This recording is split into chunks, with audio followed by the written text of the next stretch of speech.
हरे Krishna friend, तो स्वागत है भाई एक और नई वीडियो में। फ्रेंड्स, बहुत सारे लोगों को कन्फ्यूजन है ये एमसीडी पास को लेके।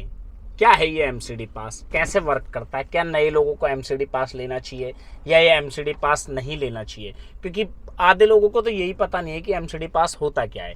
तो फ्रेंड्स, इस वीडियो में आपको ये एमसीडी पास के क्या फ़ायदे हैं, क्या नुकसान है, किन लोगों को लेना चाहिए, किन लोगों को नहीं लेना चाहिए, सारी डिटेल एक ही वीडियो में मिल जाएगी। बेशर्ते आप इस वीडियो को बिना स्किप किए पूरा देखना। अगर एक भी स्टेप आपने मिस कर दिया तो फिर आप इसकी जानकारी पूरी नहीं ले पाओगे।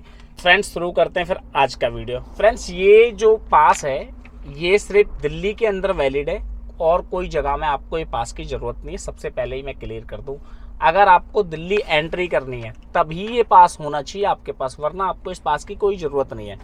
और दूसरा ऑप्शन होता है, अगर आप ये पास ना लेना चाहो तो आपको फिर अपनी गाड़ी का रजिस्ट्रेशन करना होगा, कमर्शियल व्हीकल का। उसका एक स्टिकर बनता है, कार्ड बनता है, छोटा सा स्क्रीनशॉट लगा दूंगा, इस तरह का कार्ड बनता है।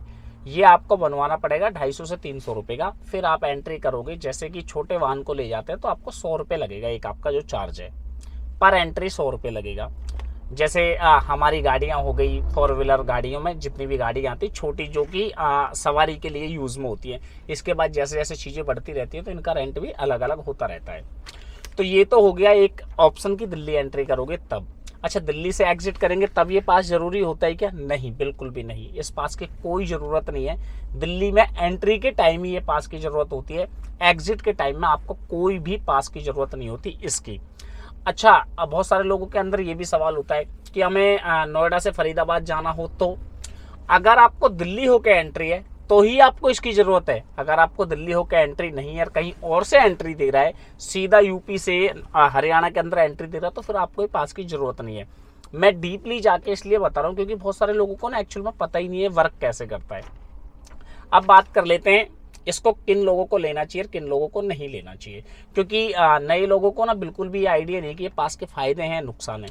देखिए फ्रेंड्स, सबसे पहले आप ये जान लो ये काम कैसे करता है। सपोज करो मैं गाड़ी चलाता हूँ और मेरा छोटा वाला भाई चलाता है। आप लोगों को पता है कि हमारी गाड़ी 2 शिफ्ट में चलती है, तो ज़्यादा नहीं तो हम 5 से 6 बार कभी यूपी में जाते हैं, कभी हरियाणा में जाते हैं और वापस रिटर्न दिल्ली आते हैं। मतलब 5-6 चक्कर हमारे लग जाते हैं। पर एंट्री अगर हम 100 रुपये देने लगे तो हमको दिन भर में कम से कम 5 एंट्री अगर हमने कर ली दिल्ली में तो हमारे 500 रुपये चलेंगे और ये पास मात्र 3000 का आता है। तो इस हिसाब से आप महीने के पैसे लगा लो भाई।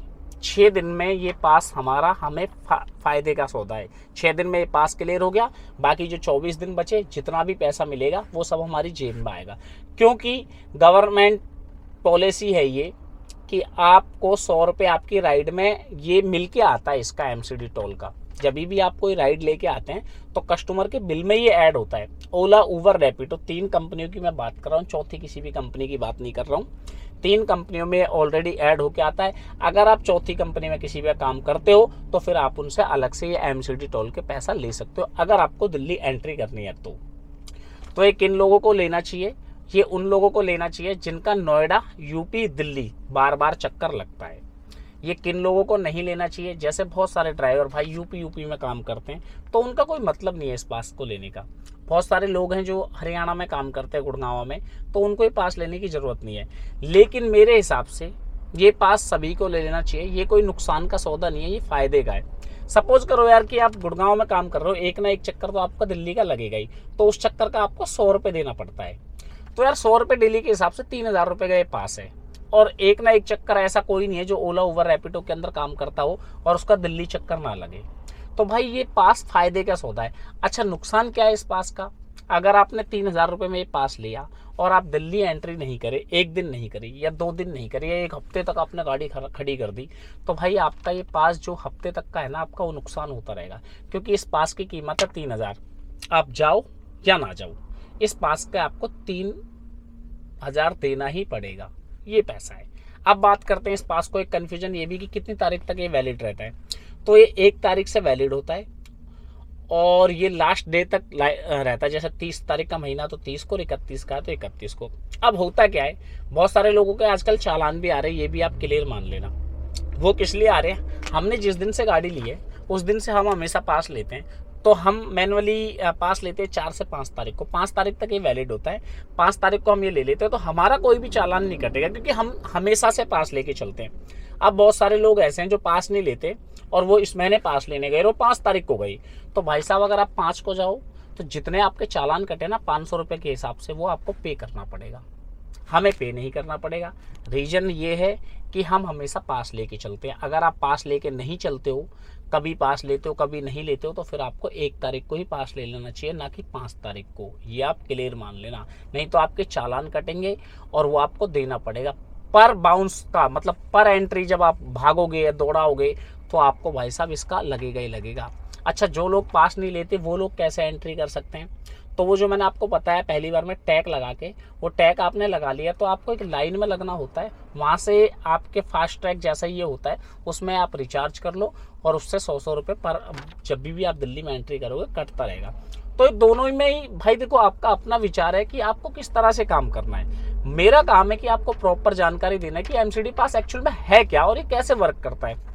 मैंने कोशिश करी है आपको जेन्युइन तरीके से एक एक चीज़ डिटेल में बताने की। अगर इसके बाद भी कुछ रह गया हो ना भाई तो बता देना मेरे को कमेंट करके, मैं नेक्स्ट वीडियो में बना दूंगा उसके ऊपर, तो आपको और डिटेल से मैं बता पाऊंगा कि अगर कोई भी चीज़ रह गई है तो पूरी जानकारी आपको नेक्स्ट वीडियो मिल जाएगी। अगर मैंने कुछ छोड़ दिया तो वैसे तो मैंने आपको पूरी जानकारी देने की कोशिश करी कि ये कैसे वर्क करता है, क्या है ये, और ये किस राज्य में सबसे ज़्यादा ज़रूरी है और किसी राज्य में ज़रूरी नहीं है। हाँ, हमेशा इसका कलर चेंज होता रहता है ताकि ये उनकी पहचान में रहे, जो भी वो लोग खड़े रहते हैं एमसीडी वाले उनकी नज़र में रहे। अच्छा, ये कलर जब चेंज हो के आते हैं तो बहुत सारे लोग क्या स्मार्टपना करते हैं कि उनको इकट्ठा कर लेते हैं और फिर वो देखते हैं कि यार इसकी गाड़ी में ना ये कलर लग रहा है तो इस महीने का ये कलर है, हम ये लगा ले। नहीं, ये कलर के साथ ये डिज़ाइन भी वो लोग चेंज करते हैं। तो ऐसी गलती कभी ना करें, वरना ऐसे फंसोगे, 10-20 हज़ार का चालान होगा, मारपीट अलग होगी और बहुत सारी चीज़ें। आप लोग तो देखते ही हो कि एमसीडी वाले कैसे बात करते हैं और किस तरह से वो मतलब व्यवहार करते हैं। और लॉजिकली अगर देखा जाए तो यार व्यवहार की क्या बात है, आप लोग गलती करोगे तो सुनना ही पड़ेगा। एनीवे, मैंने सारी जानकारी देने की कोशिश करी है। अगर आपको मेरी वीडियो से कुछ भी जानकारी मिली है तो भाई एक कमेंट करके ज़रूर बता देना। बड़ी मेहनत लगती है वीडियो बनाने में, एडिटिंग करने में और फिर डालने में। तो उम्मीद करता हूँ मैंने आपको सब कुछ क्लियर कर दिया। Thank you very much. मिलते हैं फिर किसी और वीडियो में, तब तक के लिए हरे कृष्णा।